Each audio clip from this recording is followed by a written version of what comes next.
Olá, meu povo, boa noite, sejam todos muito bem-vindos. Quero começar já te chamando para você participar da Masterclass Inventário Extrajudicial na Prática, um evento 100% online, 100% gratuito, que a gente vai realizar no dia 25 de abril, lá no YouTube. Clica no link da bio, te inscreve. Você que quer atuar com inventários extrajudiciais, que quer saber mais sobre inventários extrajudiciais, advogado, eu te convido a participar da Masterclass Inventários Extrajudiciais na prática, tá certo? 100% online, 100% gratuito. Vai lá, corre lá no link da bio e te inscreve. Vamos falar hoje sobre nomeação de inventariante. Vamos chegando, meu povo! 16 graus aqui na capital de São Paulo. Frio chegou aqui, meu povo. Vamos conversar com a professora Lise sobre nomeação de inventariante, feriado. Comenta aqui se você estudou, se você descansou, se você fez os dois, se você só fez dormir. Inventariante. Eu estou escrevendo aqui nomeação de inventariante. Frio chegou, né, João? Deixa eu fixar aqui o nosso tema. Olha, aperta aqui nessa... Boa noite, Aline! Sejam todos muito bem-vindos. Bom tê-los aqui, hein? Obrigado pela presença de vocês no feriado, hein? Concorrer com a cama, mas aí o bom das redes sociais, da internet, é que a gente pode, do jeito que tiver, participar dos eventos, né? No nosso conforto. Paula, Aline, demais, olha, aperta aqui na setinha e manda essa live pro teu amigo advogado, advogada, que quer entender mais do extrajudicial. Vamos falar sobre nomeação de inventariante. Acho que a professora Lise já está por aqui. Sabrina, boa noite. Boa noite, boa noite, boa noite. Deixa eu chamar aqui a professora Lise.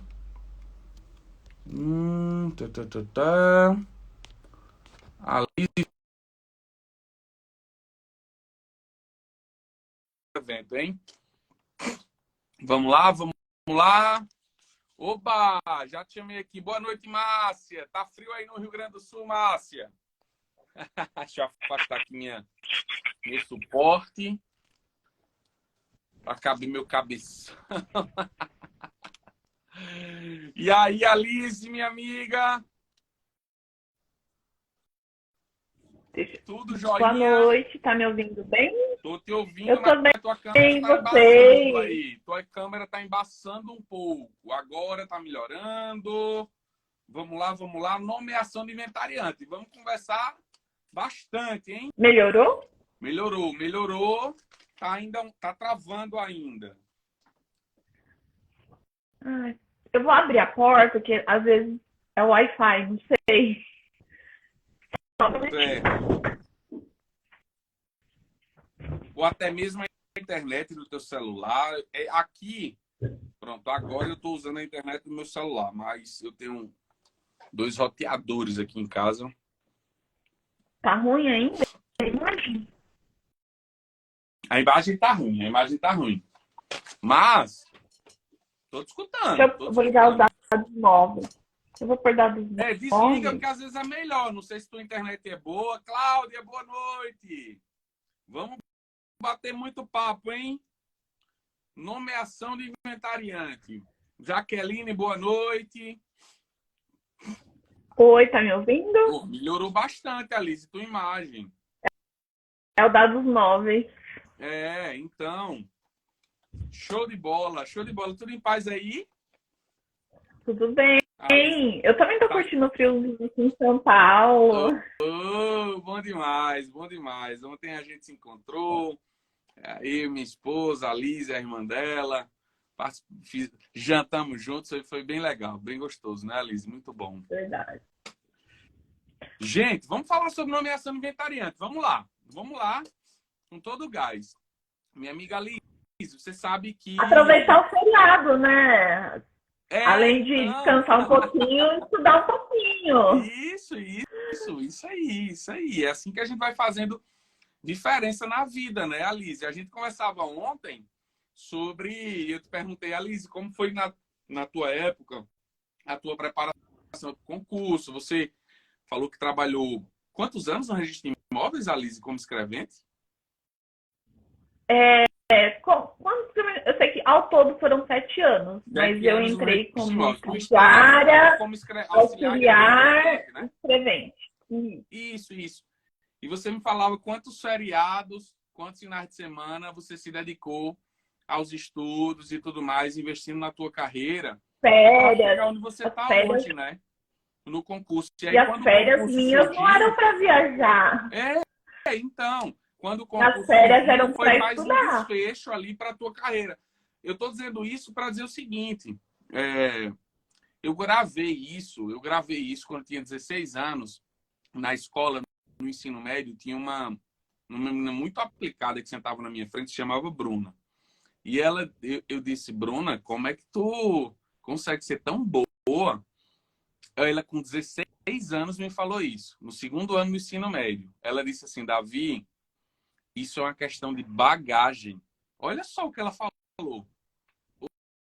Ou seja, Super ela desde nova, né? Com essa pequena, consciência. isso, desde pequena, uma construção, né? Uma construção ali até chegar no ensino médio. Então, no ano seguinte, a gente continuou estudando juntos, passou um dos primeiros lugares da Universidade Federal. Mas é isso, né? Uma bagagem e a gente vai investindo. Por isso que é importante esses encontros, né?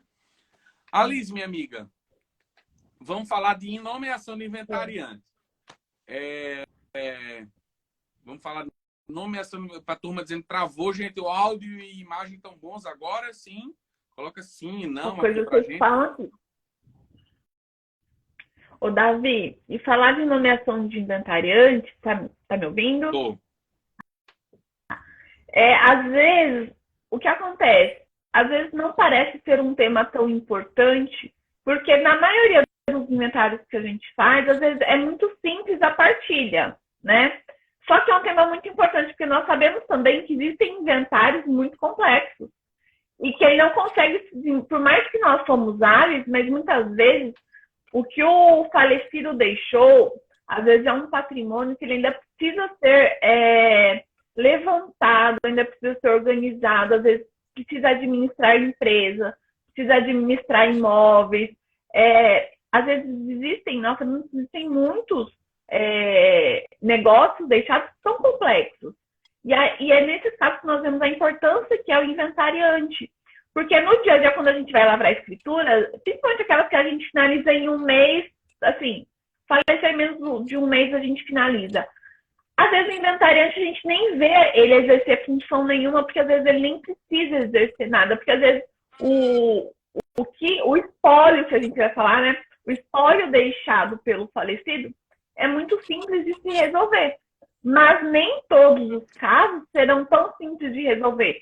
Por mais que o tabelião é diligente, o advogado é diligente e as partes sejam diligentes, nós sabemos que dependendo da complexidade que o espólio deixou, às vezes, de bens, de dívidas, a gente vai falar sobre isso também.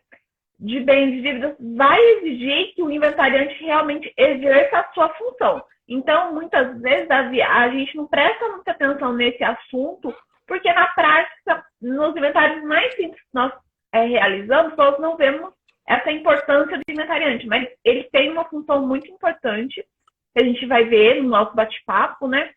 Que é administrar o espólio. Então, já aproveito e deixo aqui a pergunta. Alice, quem é o inventariante, Alice?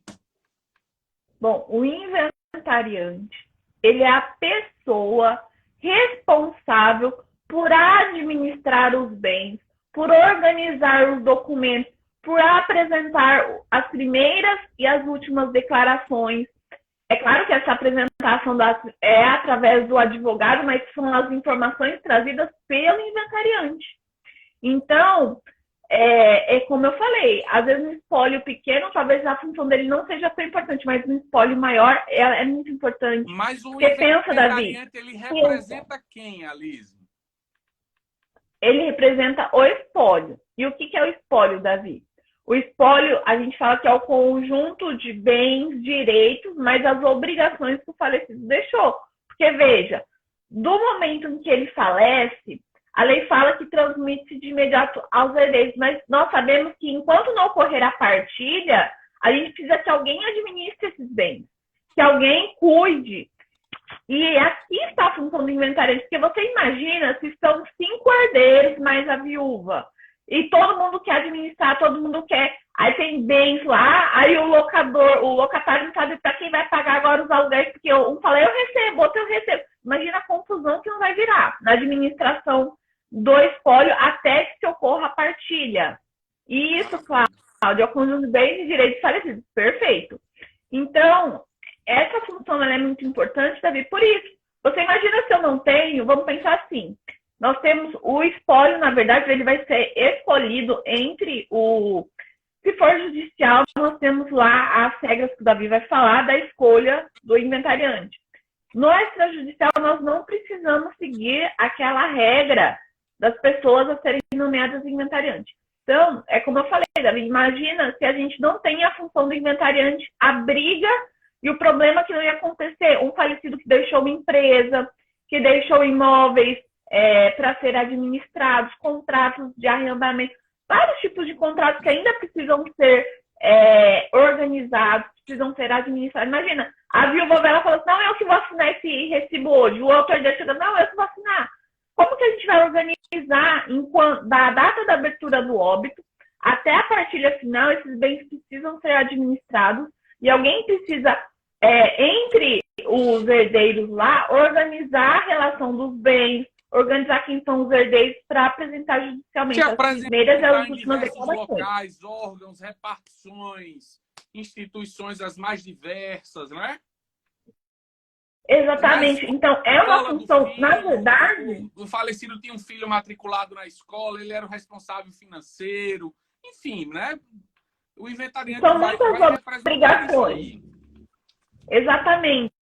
É claro, essa função, a partir de que momento que ela começa a ser exercida, Davi? Alice, eu ia falar isso. Boa, vai lá então. Pode falar. Não, mete bronca. Quer falar? Não. Tá lá no... É muito importante a gente saber a data do início e a data que finaliza a nomeação de inventariante, porque a gente vai ter um período antes, né, Davi? Então, o inventariante ele é responsável por administrar o espólio, está lá no artigo 1991 do Código Civil, que fala desde a assinatura do compromisso até a homologação da partilha.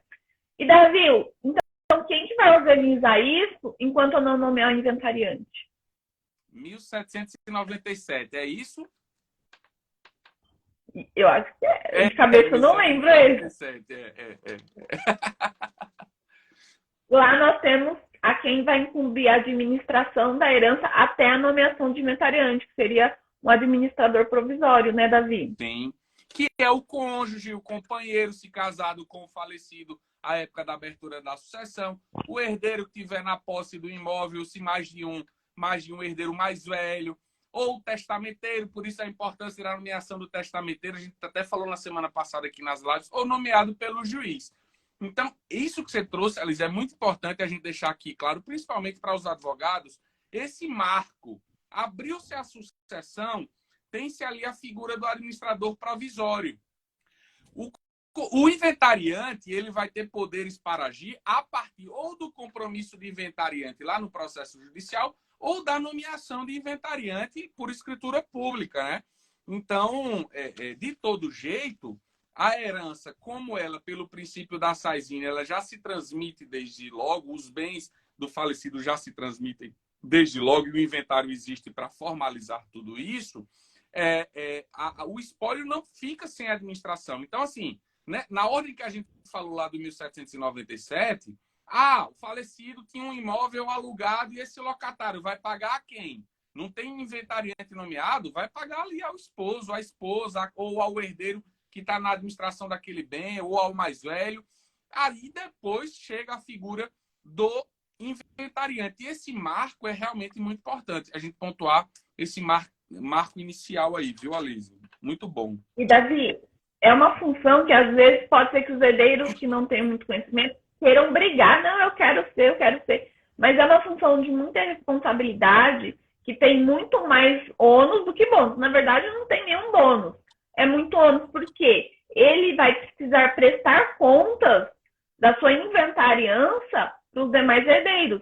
E os demais herdeiros também têm o direito de fiscalizar a atividade do inventariante. Então, se o inventariante ele começar a não cumprir ou ser desidioso, ser faltoso, deixar se deteriorar, se perceber que ele está cumprindo atos que não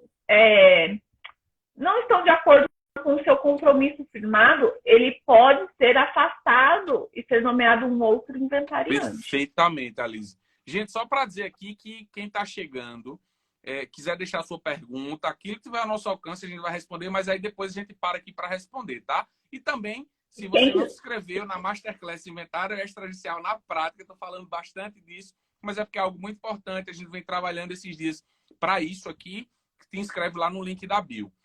Alice... E quem quiser tirar um print, marca a gente, que a gente reposta depois também. Isso, boa! Segue a Alice underline Formente e estudos notariais, printa, marca que a gente reposta, tá? De que forma ocorre esse afastamento? A Vanessa está perguntando, Alice, do aí vai ser judicial, porque assim, por uma ordem judicial. O que acontece, Vanessa? O inventariante, ele assume um compromisso e ele é fiscalizado pelos demais herdeiros. Então, se os herdeiros verificam atos, mas assim, não pode ser só uma acusação infundada, tem que ter provas fundadas dessa desídia do inventariante.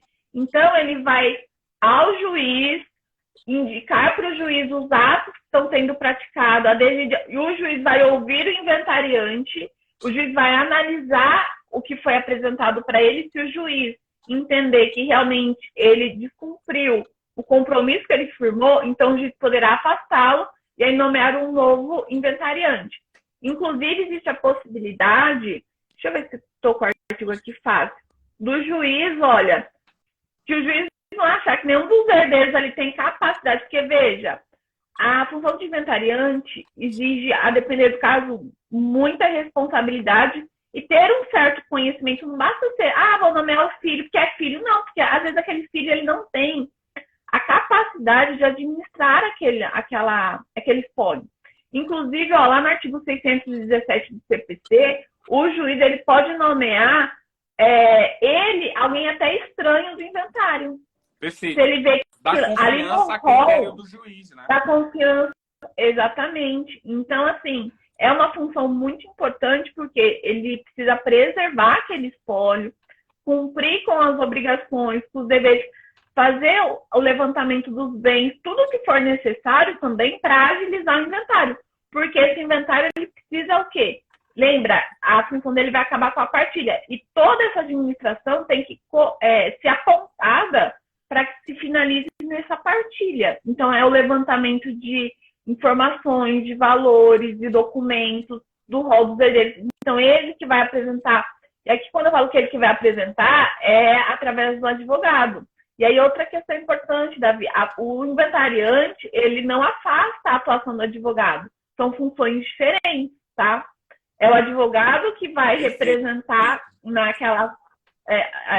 o inventariante, ele não vai direto para o juiz, ele vai através do advogado que foi escolhido por eles, através de procuração, enfim.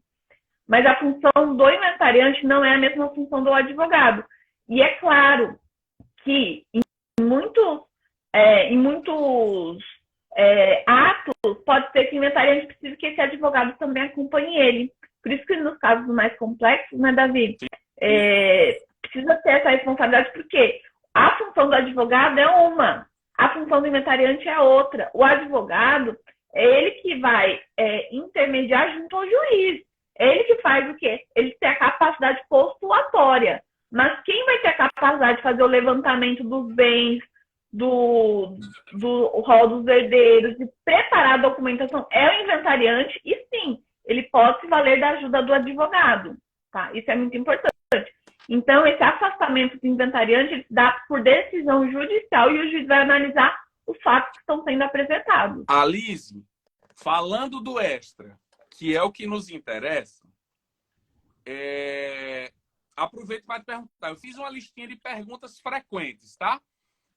Se você tiver anotado alguma coisa, aí a gente tá naquilo em que um faltar e a gente vai se complementando. Eu anotei, então, já que você está falando do advogado, o advogado pode ser nomeado inventariante, Alice? Então, Davi, ó, na lei não existe nenhuma proibição, tá? Não existe. Mas eu acabei de falar o quê? Que são funções distintas, tá? Desde que não haja um conflito de interesses, ele pode ser nomeado inventariante, mas veja, como são. Talvez para uma boa administração do espólio, talvez seja bom que não seja o advogado. Porque o advogado ele já tem a capacidade postulatória. A mente do advogado é uma, a mente do inventariante é outra, são funções distintas.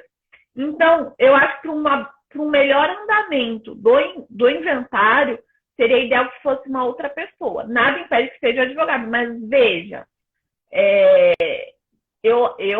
no meu entender, talvez é interessante que uma outra pessoa exerça a inventariança em colaboração com o advogado, porque senão eu acho que pode tornar mais lento, enfim. Tá, ok. Mas, assim,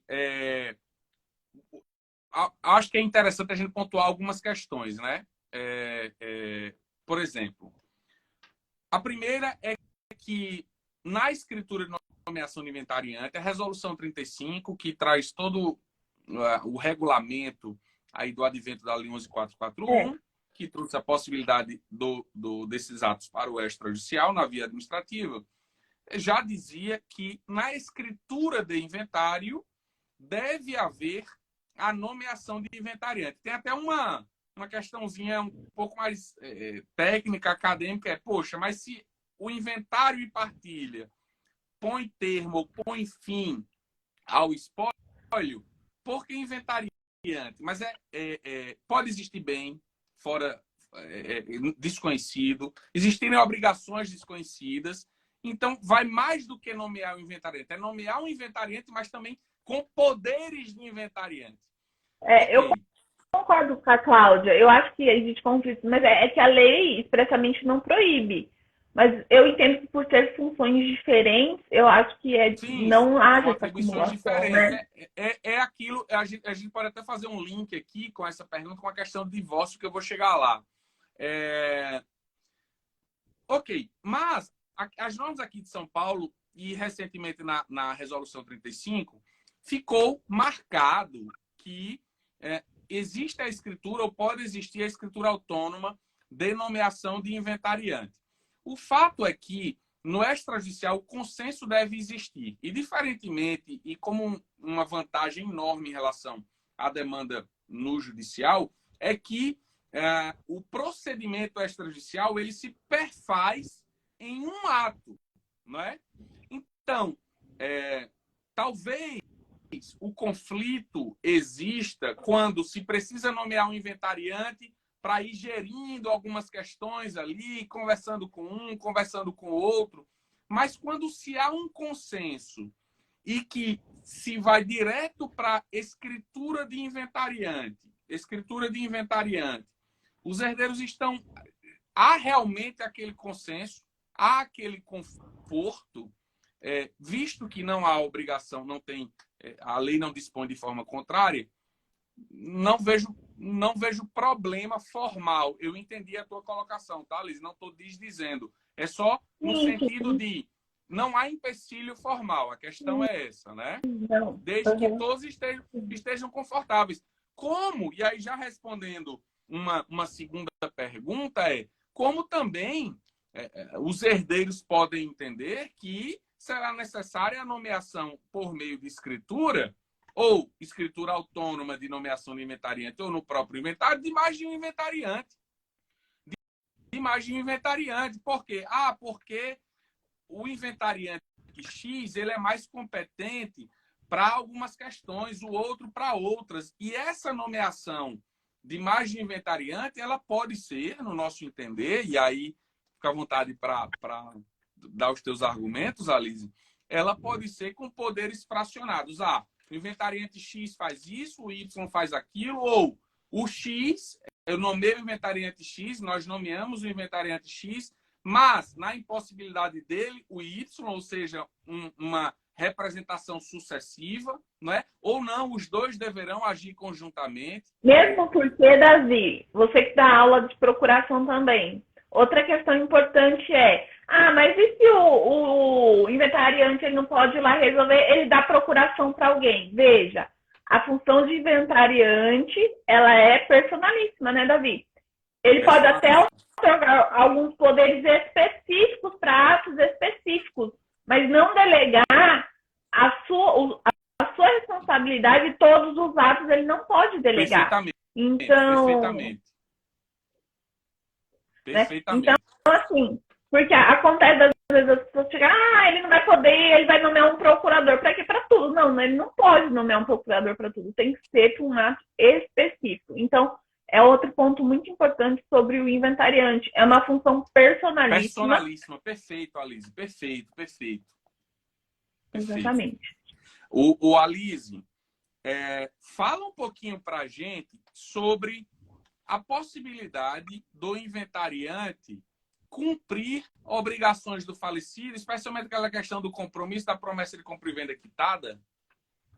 Eu até separei aqui que foi aprovado, né, um enunciado na primeira jornada de Direito Notarial e Registral lá do Conselho da Justiça Federal, e diz assim, na verdade aqui no estado de São Paulo nós já tínhamos decisões nesse sentido, já tinha lavado escritura nesse sentido, mas esse enunciado veio mesmo para fixar esse entendimento. Eu também já lavrei várias, na verdade, viu, Alice? E diz assim, eu vou ler o enunciado. O inventariante nomeado pelos interessados poderá, desde que autorizado expressamente na escritura de nomeação, formalizar obrigações pendentes do falecido, a exemplo das escrituras de retificação, extremação e, especialmente, transmissão e aquisição de bens móveis e imóveis contratados e quitados em vida, mediante prova ao tabelião.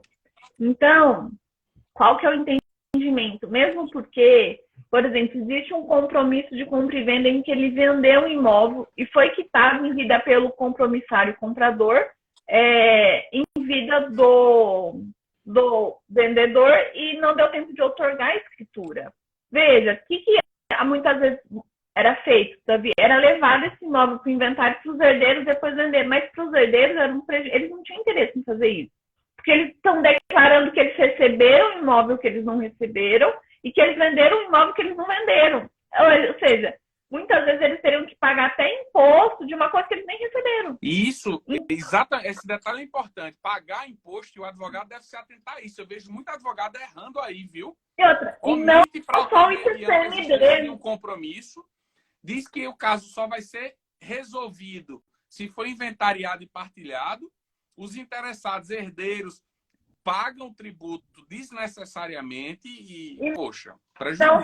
E não só o ITCMD, Davi, porque uma vez que eu declaro que entrou no meu patrimônio, quando eu for vender, tem um ganho de capital. Boa. Então, assim, aí o que acontece? Então, já era um entendimento aqui da Corregedoria do Estado de São Paulo, eu já tinha lavrado escritura nesse sentido, porque nós já tínhamos decisões nesse sentido, desde que comprovada a quitação em vida.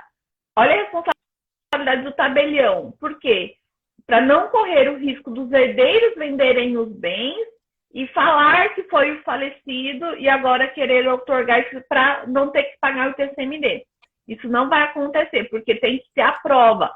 Recibo, declaração de imposto de renda, comprovante, enfim, tem que ter a prova da quitação em vida para justificar o não pagamento do ITCMD, porque senão pode ser usado como uma burla o ITCMD.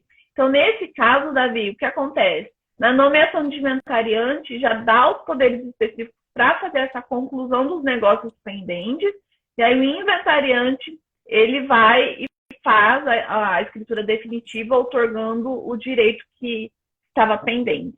Ô, Alice, eu quero fazer um gancho aqui, me ocorreu agora.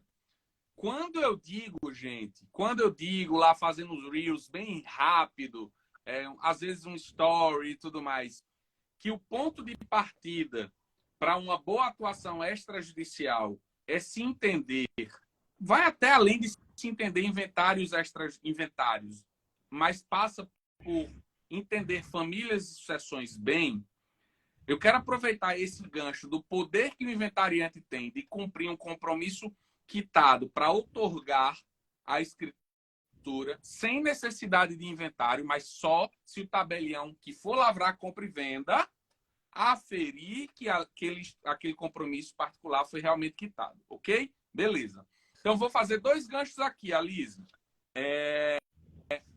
O primeiro é a importância dos compromissos dos instrumentos particulares, inclusive para marcar o tempo. Porque, digamos, eu sou casado hoje, mas eu assumi um compromisso lá atrás como comprador, como promissário comprador, promitente comprador, como você queira chamar, promissário comprador, como você quiser chamar, e quitei antes de casado. Mas só agora, após casado, é que eu vou receber a escritura e vou registrar. O que é que vai valer? Vai valer a data do meu compromisso. Agora, a prudência me pede, e a prudência notarial e o advogado, especialista no extrajudicial, vai dizer, não, deixa consignado lá que o compromisso é anterior, o compromisso já estava quitado e esse bem não será comum ao casal. Ok. Davi. Pois não. Perfeito. Não, pode... Não, e aí, isso que você está falando. E aí, então, a gente tem esse exemplo, tá? Esse exemplo. Ou seja, a gente está falando do vínculo que tudo isso pode existir, que tem com esses conhecimentos e sucessões. Mas outro, que aí sim mais relação com sucessões, é a seguinte. Inclusive na jornada de direito civil, agora a última, e na jornada de direito notarial e registral, a primeira que houve, se eu não me engano, algo que a gente já defendia, que a doutrina defende, e a gente levava para os nossos cursos de procurações. Meu óculos começou a embaçar agora. Eu comecei a ficar animado, agitado, eu começo a suar, eu acho que Aí, é o seguinte, é a irrevogabilidade ou a não cessação dos efeitos do mandato ou da procuração que tenha sido realizada pelo falecido outorgante para cumprimento de obrigações que se vincule àquela procuração, àquele instrumento, não é? E isso está lá previsto no 684. O 684 do Código Civil fala de ineficácia, junto com o 686, parágrafo único, vinculados a compromissos, negócios encetados previamente, anteriormente. Mas isso é muito importante, gente, a gente ter esses conhecimentos. Beleza? A boa redação, né? Desculpa, pode falar. A boa redação. Não, a boa redação nas procurações, embora o tema não é procurado, mas de vincular aquela procuração àquele negócio. E aí você estava falando dos compromissos anteriores. Uma coisa que eu acho muito importante, quem advoga também sempre está orientando nos compromissos, é importante o reconhecimento de firma, né?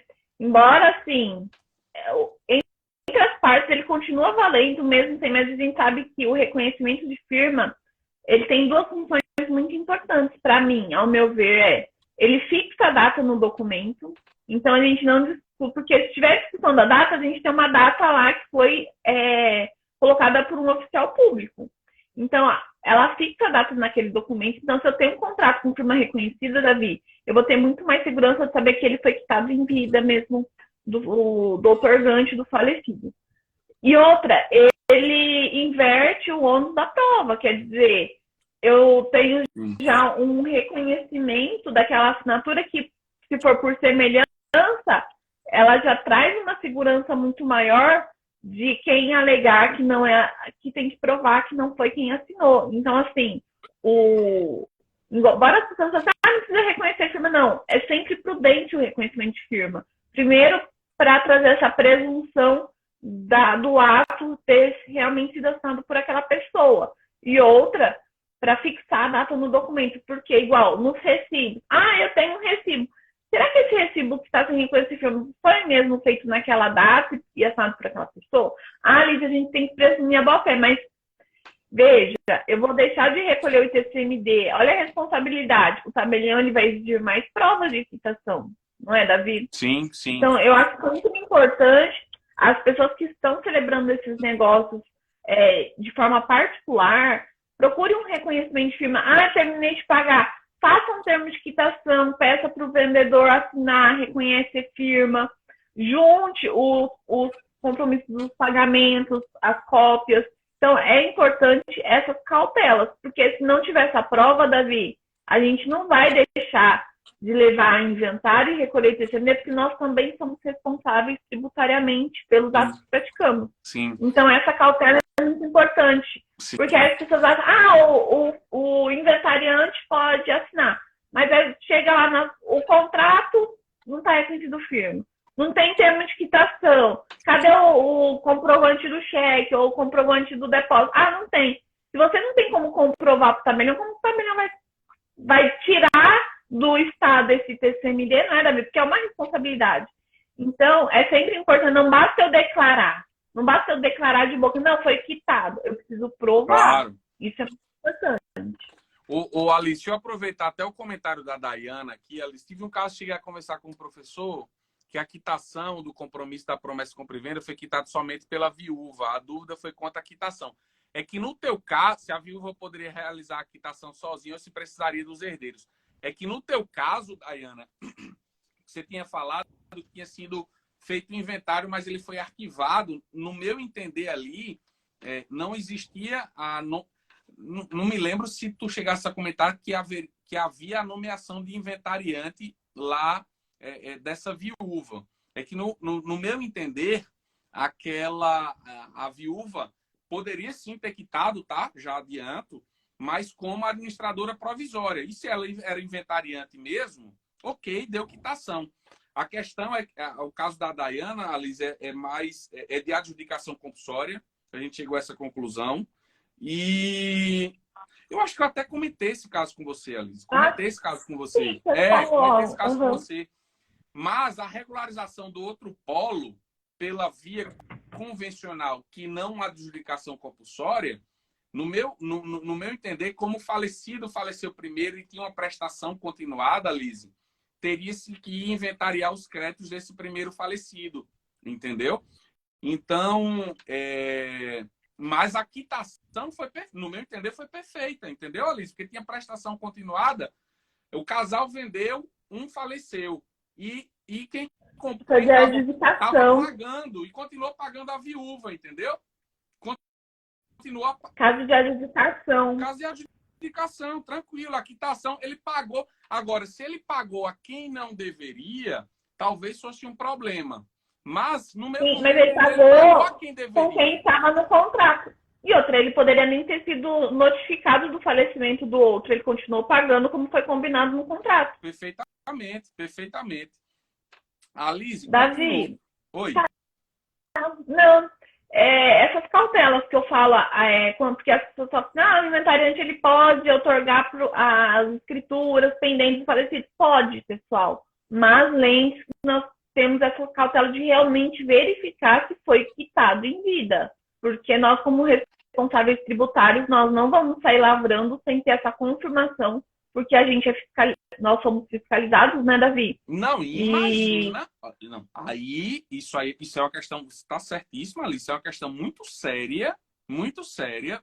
O tabelião tem que estar seguro do que está fazendo, tem que ter a comprovação da quitação, tem que ter um instrumento particular, prova da quitação, porque imagina, o inventariante ali, otorgando a escritura, representando o espólio na outorga da escritura, e depois vem um herdeiro dizer que foi prejudicado e que aquilo ali tudo tinha sido forjado. Imagina. Exatamente. Então, assim, por isso que vale dizer, viu, desculpa o fluxo de ideias, que vale dizer que se o falecido deixou uma obrigação pendente para que deveria otorgar a escritura em favor de alguém, para que alguém receba o imóvel, é interessante, tanto quanto seja possível, que na nomeação de inventariante ou na escritura de inventário com a nomeação de inventariante, se coloquem os poderes específicos para o outorga da escritura em relação ao bem tal, em favor exatamente. Do tal, né?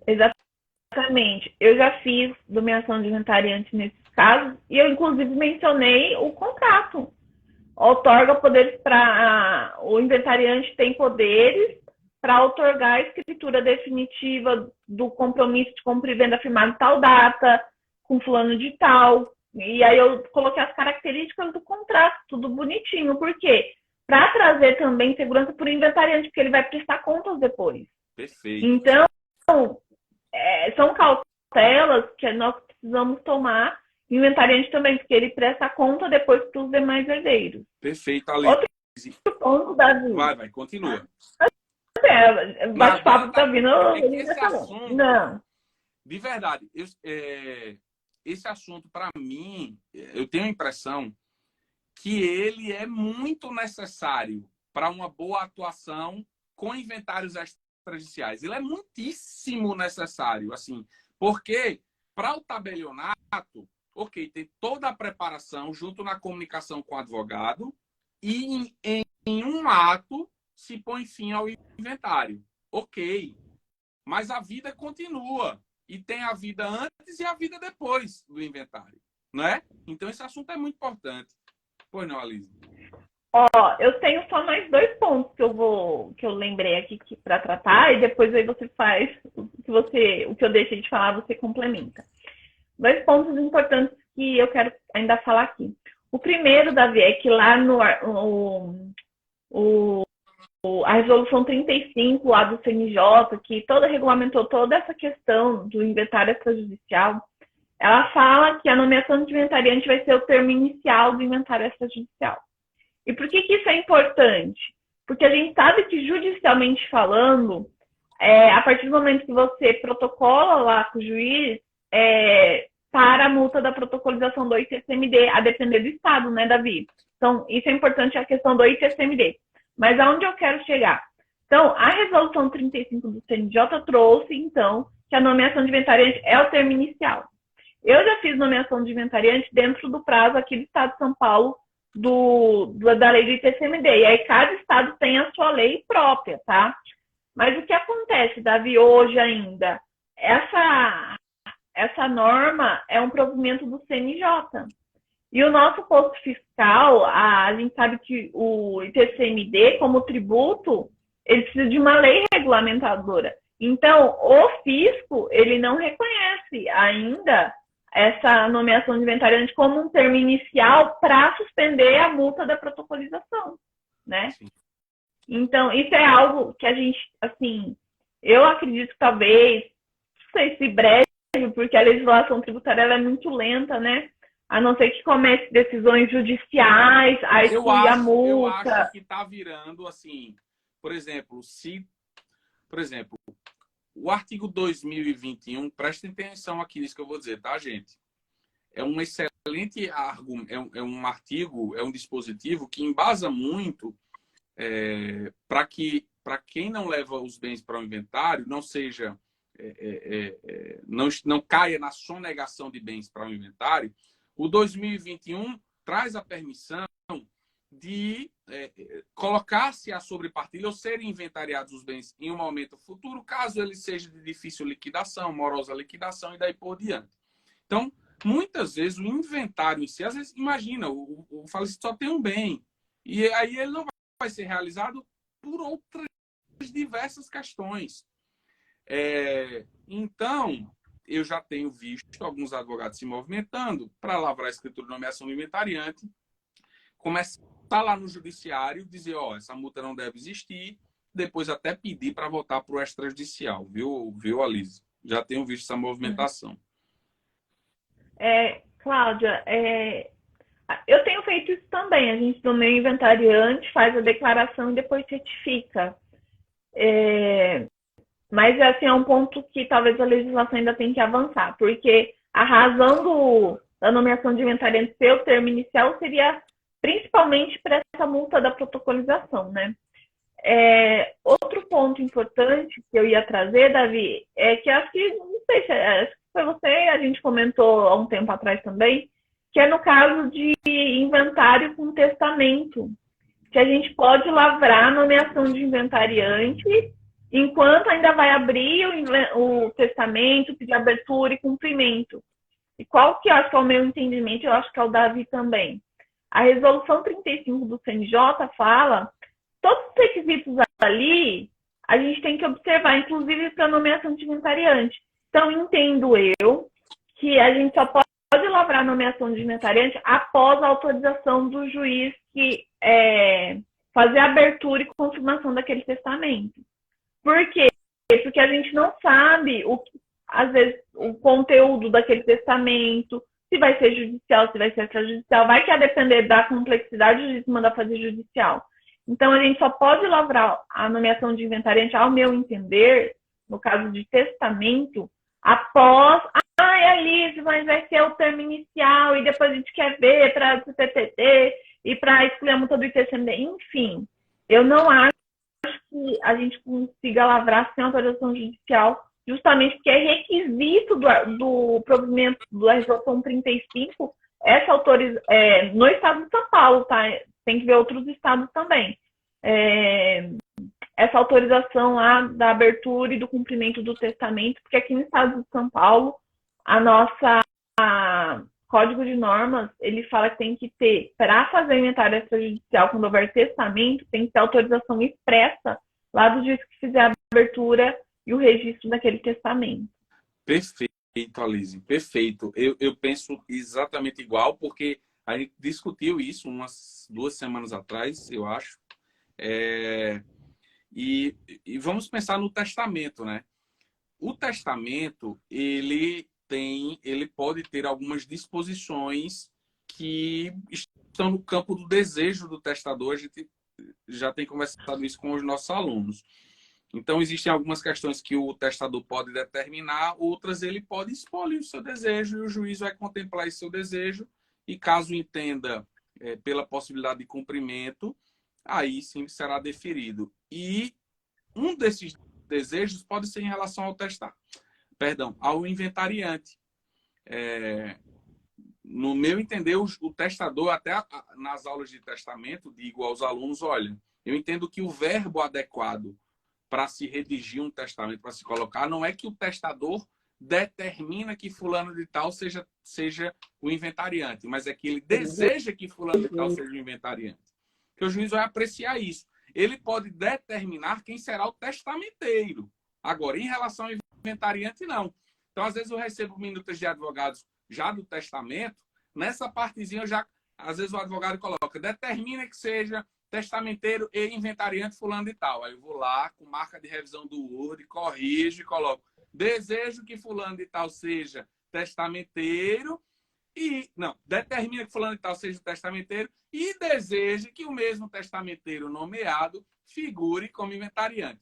Então, de toda forma, o testador pode ter algumas disposições ali sobre o inventariante que não são conhecidas no momento da escritura autônoma de inventariante, se esse testamento não tiver sido autorizado ser cumprido na via extrajudicial, que vai influenciar, inclusive, a escritura de nomeação de inventariante, né, Alice? Exatamente. Deixe-me... eu tenho mais um ponto, assim, que aconteceu lá, e às vezes as pessoas podem me perguntar. Eu até já falei aqui que pode o inventariante também ser um terceiro que não a viúva e os herdeiros. Então, tem lá no artigo... eu tive um caso desse lá no cartório. Deixa eu achar aqui o artigo que traz o rol lá do CPC. Olha lá, ó. O artigo 617. Embora no extrajudicial a gente não segue a ordem, mas ali já dá o norte para nós, porque ele fala assim, olha, lá no último, a pessoa estranha idônea, quando não houver inventariante judicial. Então, se no judicial pode uma pessoa estranha idônea, no extrajudicial também. Eu tive um caso, Davi, em que um senhor que faleceu lá onde eu sou titular, todos os herdeiros dele eram os colaterais, eram os irmãos. Eram 9, aí tinham por representação, enfim. Só que todos esses irmãos, eles também eram de idade avançada. E um morava em Queiroz, então morava o que faleceu e o irmão em Queiroz, mas também de idade, enfim. E os outros herdeiros moram tudo no Nordeste, bem longe, então não tinha nem como vir. Eles mandaram procuração para esse que está aqui. E como esse que estava aqui também, que era o único herdeiro que estava aqui junto com ele, estava muito doente, que até veio falecer agora no começo do ano, no final do ano passado também, a gente já fez inventário, enfim. Como ele já estava doente, debilitado da idade, da doença, enfim, ele não ia conseguir exercer inventariança, porque precisava ir no banco, que era no outro município, pegar extratos, fazer e falar com o advogado, que era em outro município. E aí, eles, em comum acordo, nomearam a sobrinha como inventariante, porque a sobrinha que organizou tudo. E aí foi muito importante, que até acho que você vai falar, vou deixar isso para você falar, não, porque eu até queria que você falasse, bastante. Mas eu posso falar também, tem problema não. Tá, que é a última alteração que nós tivemos, que é a possibilidade, que o pessoal até já colocou aqui, de pagar o ITCMD com valores constantes em conta do falecido, né? Então, hoje o inventariante, e eu fiz essa semana lá no cartório uma nomeação de inventariante para essa finalidade. Então, e aí eles nomearam essa sobrinha porque todos os herdeiros moram lá no Nordeste, de idade, não tem como se locomover, eles não iam ter como exercer inventariança, porque o banco era daqui, enfim, ia dificultar muito. E o único herdeiro daqui também estava já de idade avançada e doente. Então, essa sobrinha fez tudo. E ela falou, Lívia, eu nem quero pegar na mão dinheiro. Então, o que a gente fez? Ela nem sacou o valor. O que a gente colocou na nomeação da Vi? Que ela vai apresentar a declaração de TCMD com as guias para o banco fazer o pagamento com o valor na conta. Então, já fez o pagamento, eu já dei uma certidão dos emolumentos, o banco já transferiu para a minha conta os emolumentos, e porque aí o que sobrou, aí o banco, na hora da partilha, ia transmitir. E detalhe, que é muito importante, Davi, nesses casos, a gente vai recolher o ITCMD em cima do valor total que estava no banco. Então, não é? Então, puxa o extrato. Tem 100 mil no banco. Os herdeiros vão recolher o ITCMD em cima dos 100 mil. Mas usou 15 mil, 20 mil para pagar o ITCMD e o cartório. Então, eu vou descontar? Não. Por isso que o inventariante ele pega o extrato com o saldo lá na data do óbito, a gente vai inventariar aquele valor, gera o ITCMD, ele vai lá e recolhe. Aí o que sobrar é que vai ser partilhado para os herdeiros. Mas eu coloco na minha partilha, Davi, o valor total. Era 100 mil, eu vou partilhar 100 mil. Mas ele pagou, ficou só 80. Lá no final, no banco, eu deixo uma declaração para o banco que o valor era aquele, que após o pagamento do ITCMD, o que sobrar vai ser então transferido para os herdeiros na proporção que está lá na partilha. Se é 1/9 para cada um, 1/9 para cada um. Mas eu vou partilhar e recolher o ITCMD em cima de tudo, pessoal. Não é em cima do valor deduzido do ITCMD, porque o ITCMD é obrigação dos herdeiros e não do falecido. Perfeito, perfeitamente. Alice, sobre uma possibilidade mais de inventariante que não seja herdeiro ou viúva. Falei agora viúva, eu me lembrei. Na live de ontem, eu acho, assim que eu desliguei a live aqui, saí aqui de casa. Não, ontem não, antes de ontem. Saí aqui de casa, aí minha filhinha de 5 anos disse: papai, você só fala herdeiro, viúva, meira. Ai, meu Deus, eu me dei muita risada. Jesus. Ela já sabe o repertório. Jesus. Mas eu ia dizer o seguinte, então a gente já falou da possibilidade de uma pessoa estranha ser inventariante, do advogado, com as ressalvas que a gente fez, de mais de inventariante, mas também de uma designação específica para aquele inventariante fazer tal coisa, não é? Alguma pendência na Receita Federal, por exemplo. Então é importante a gente pontuar isso, viu, Alisa? Não é? Sim. Deixa eu chamar as perguntas aqui. A gente, a hora que pega o tema, acho que não tem assunto para falar, né? Mas a gente já está quase uma hora falando de nomeação de inventariante. Vamos lá, as primeiras perguntas. Por meio da nomeação de inventariante, consigo levantar valores antes da lavratura do inventário? Consegue, a professora Alisa acabou de explicar, de acordo com o artigo 11 da resolução 35 do CNJ, nesses termos, faz uma escritura de nomeação. Aí a prudência, o que eu acho que é prudente, até para o inventariante, como uma questão dele se preservar, é ele não sacar os valores. faz a nomeação de inventariante. As nomeações que eu tenho feito que o pessoal quer fazer para utilizar para esse fim, eu coloco lá expressamente o artigo lá da Resolução 35, que autorizou o inventariante a fazer o levantamento. Aí eu coloco assim, que eles autorizam o inventariante a apresentar a declaração de ITCMD com as guias perante o banco para pagamento. Porque é uma responsabilidade, ele sacar o dinheiro. Então, ele leva as guias junto com a nomeação e as guias e o banco faz o pagamento, ele não pega na mão. Nos casos que eu tenho, os inventários até preferem assim, do que eu dou a nomeação, eles vão lá, pegam o dinheiro, fica com o dinheiro na mão, aí depois eu emito guia, eu faço tudo num ato só. Então, eu nomeio até a gente, é um trabalho conjunto, por isso que é importante o advogado, né? Um trabalho conjunto do tabelião com o advogado, porque lá no meu caso o advogado auxiliou fazendo minuta, trazendo as informações para mim. Então, o que acontece? A gente nomeou o inventariante e ali, poucos dias seguintes, a gente já finalizou a minuta do inventário e já fizemos a declaração de TCMD. Então, eles foram lá, pegaram a nomeação de inventariante, pegaram a declaração com as guias e foram até o banco, e o banco já ia autorizar o débito na conta referente àqueles TCMDs. Então, eu acho sempre prudente não ele fazer o levantamento. Mesmo porque ele chega lá no banco. A gente sabe que cada banco tem uma organização. Imagina ele chegar lá e falar para o banco, vai saber que banco é esse, né? Quero levantar aí 30 mil para pagar o TCMD. Tá lá a autorização, entendeu? Uhum. Então, o que é mais prudente para os herdeiros e para o inventariante? Colocar mais que ele vai lá e faça o pagamento direto no banco das guias. E o tabelião também emite uma certidão com o valor das despesas, indica uma conta para o banco também fazer a transferência.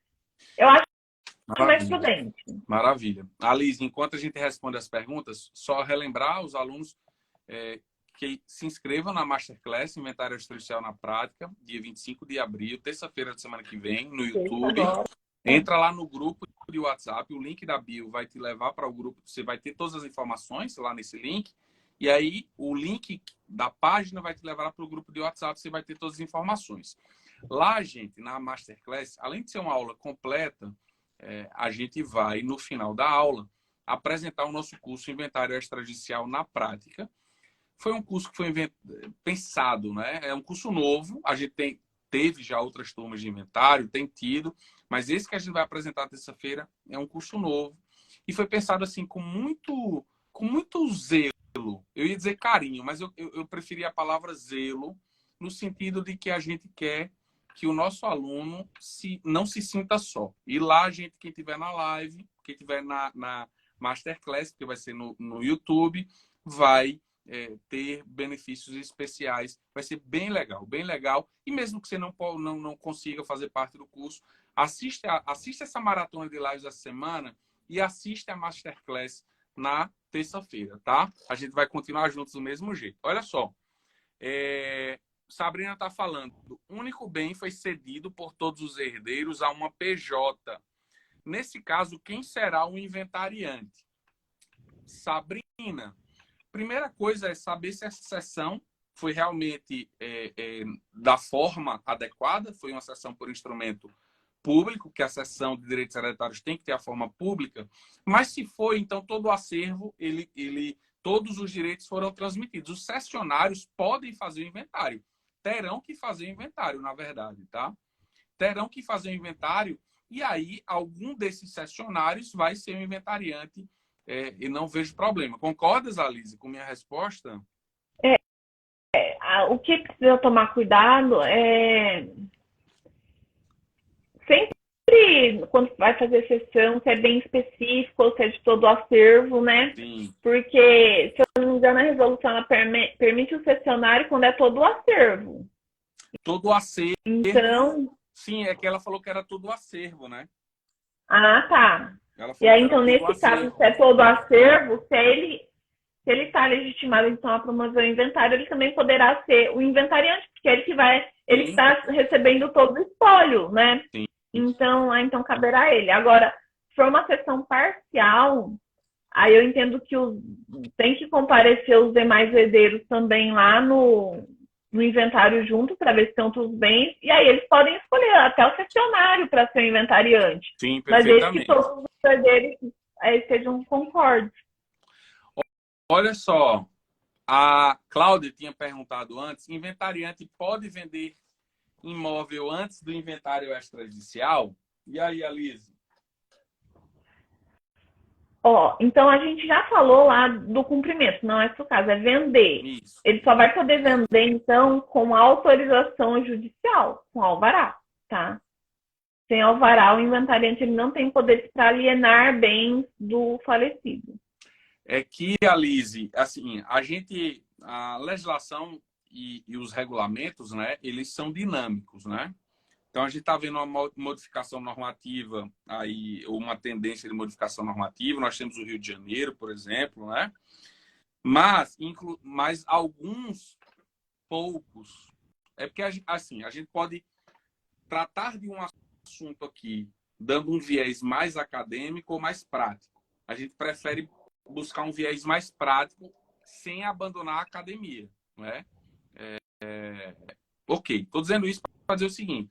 Há quem defenda, e eu já vi isso, tá? Há quem defenda que o inventariante, como ele é representante do espólio, a gente aí teria que pensar no Instituto da Representação, e já que no inventário judicial ele poderia se pedir um alvará judicial para a venda do bem do acervo, poderia então, não estou defendendo esse posicionamento, eu não defendo, tá? Eu estou dizendo que existe esse pensamento. Poderia ser feito sem alvará, para quem pensa dessa forma que eu acabei de expor. Mas na prática não é assim, porque esse não é o entendimento predominante, não é assim. A gente ainda está em uma evolução, tá? A gente Davi, ainda está em evolução. assim seria, assim, acho que talvez um pouco mais para frente, né? Seria o ideal, às vezes, para levantar, inclusive, recursos para finalizar esse inventário. E aí, como que eu acho que isso aconteceria? Mas não é o que acontece hoje, tá? Os herdeiros de acordo, então, venderiam, mas eles vão relacionar esse bem lá no inventário e recolher o ITCMD em cima desse bem. Então, se o bem vale 100 mil, eles têm que trazer esse valor para o inventário para Tem que recolher trazer o o valor. ITCMD. De todo jeito, teria que levar o valor para o Tem que inventário, trazer o claro. valor. Mas, assim, hoje, aqui no estado de São Paulo, a gente não pratica dessa forma. Não. Cláudia também tinha contrato de compra e venda quitado em vida, vendedor falecido, é só A obrigação de fazer, gente certo? já Certo. comentou isso. Mesma coisa quando a pessoa compra terreno, constrói depois, e quando vai cumprir a escritura, seria só do terreno e não terreno mais construção. Mas tem o dever da regularização da construção, né?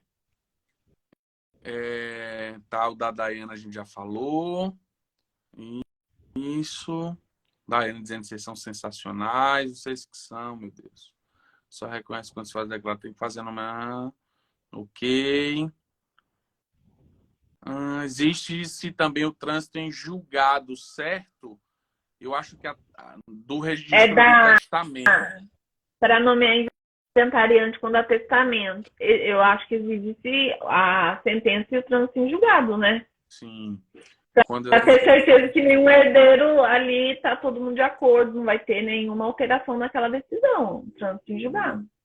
Olha aqui, depois a Cláudia comentou depois. A nomeação de inventariante não autoriza a venda de bens, correto? Correto, foi isso que a gente acabou de falar, salvo nos compromissos quitados. Tem gente que acha que com isso poderá vender carro e imóvel, verdade, antes da partilha. E aí depende do alvará judicial. E é isso mesmo, o Cristiano comentou depois. Vanessa, eu tenho pouco tempo de cartório, mas eu não me deparei com uma situação assim. Para mim é uma novidade e um aprendizado novo, referente ao recolhimento direto pelo banco. É porque foi a alteração do segundo semestre do ano passado, da Resolução 35, Vanessa. Tá. Pronto. Mas creio que iremos evoluir. Trânsito do testamento. Show! Gente, mais alguma dúvida? essa live maravilhosa, viu? Camila, seja bem-vinda. Camila trabalha lá no cartório. Seja bem-vinda, Camila. Ah, tem uma caixinha aqui que agora o Instagram. Ah, tiraram as perguntas que tem. Poxa, tinha duas notificações que tem uma interrogaçãozinha aqui. Agora tá zerado, não consigo mais ver. Tinha duas perguntas e eu cheguei a ver, mas aí eu ia responder depois. Gente, eu creio que a gente tenha conseguido aí pegar muito ponto importante. Todos eles bem práticos, né, Alice? Todos eles bem práticos. É um bate-papo que às vezes nas aulas a gente rendeu. Eu falei, será que vai ter tanto assunto assim? É uma hora falando. Não, sempre tem, porque o direito é tão dinâmico, né? Tão dinâmico. Ô, Cristiano, brigadíssimo. Ó, espero vocês todos terça-feira. A live vai ficar gravada. Compartilha essa live. Printa aqui a nossa tela. Matheus, meu vizinho lá de comarca. A gente quer compartilhar. Se teu Instagram for fechado, às vezes a gente vai ter dificuldade de compartilhar também. Mas se ele for aberto, vai aparecer pra gente e a gente compartilha o teu conteúdo também, tá certo? Maravilha. Muito bom, gente. Meus colegas aqui também. Muito obrigada. Alice, obrigada a você. É muito bom. Amiga.